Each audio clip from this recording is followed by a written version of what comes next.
may be wondering why we're sitting outside this afternoon. Matt, why are we sitting outside this afternoon?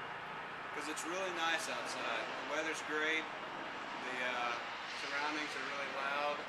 Yeah, which is great when you're shooting a video. And it seems that since we started this, there's a plane overhead, some construction going on over here, and some sort of a mixer going by on Thompson Lane.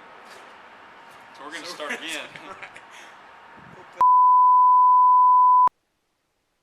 So filming outside obviously didn't work for us earlier, and so we're back inside, or I'm back inside, and going to give you guys the big idea for the week.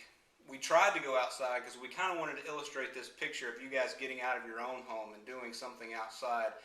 We're getting close to the end of the Hebrews series, 13 weeks that you guys have been going through Hebrews, and so we really want you guys to take a break from a study and do something fun with your group. Now, I don't know what that is. You guys pick. You guys as leaders know what your group likes to do. You know what your doesn't like to do. So next week, go ahead, plan to have that planned interruption. It's okay not to have a study every single week that your group meets. So do that. Now, after that, we mentioned to you a few weeks ago about the series called Pause. Pause is that DVD-driven series by Andy Stanley that's going to follow, it's going to follow pretty close with Brady's message. Brady's going to be talking about herds, habits, and hang-ups and things like that. And a lot of these things are caused by sin and temptation and just things going on in our life. And that's what Pause talks about, is how to deal with temptation and deal with those things in your life. So this is one option. However, on our blog, there's all kinds of group curriculum out there. Most of them are DVD based, so you still don't have to do a lot of teaching. But most all of those are cataloged out on our blog. If you go over to the right hand side, click on group studies, you can sort them by week, you can sort them by topic. There's all kinds of things out there. Take a look at that.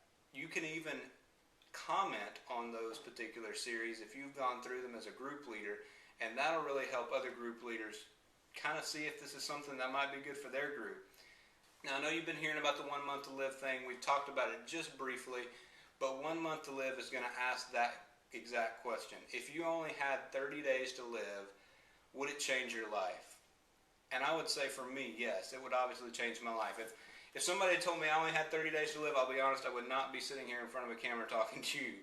But that's another story. You get my point, okay? If you only had 30 days to live, what would you do? It's a good discussion point. We're going to kind of build some groups based off this. Brady's going to go through a message series about it, and we hope to have over 200 small groups in Rutherford County. Now, that's not going to happen without your help. You obviously, we hope, are going to take part in the 30 days to live, 1 month to live challenge, But what we really need help is for you as leaders to say, you know what? There's people in my group, there's a leader in my group that really needs to do this on their own. They need to take and start a group on their own. There's no better time for them to do that than now. So if you would, over the next couple of weeks, start some conversations with people in your group that you think have leadership quality that could potentially take what you're doing in your group and spread it to a whole other group of people. I know it's kind of hard because you don't want to say, we don't want to split. Well, don't look at it as splitting. You guys can still be friends. You guys can still talk. You guys can even still meet together sometime. But the reality is that the best group leaders are people that have already experienced group life. Start some of those conversations within the next couple of weeks. Our next training, the date has changed. It's on September 27th. You'll be hearing more about that. But if you will, have those people contact myself or Jason. We're going to be the ones putting the 1 month to live groups together. So call us. Sorry the big idea seemed a lot longer than I wanted it to. You guys get out there, plan something fun. Look at Pause or another group curriculum. These are available in our office. We already have them in stock, so just come by, get it. You guys are awesome.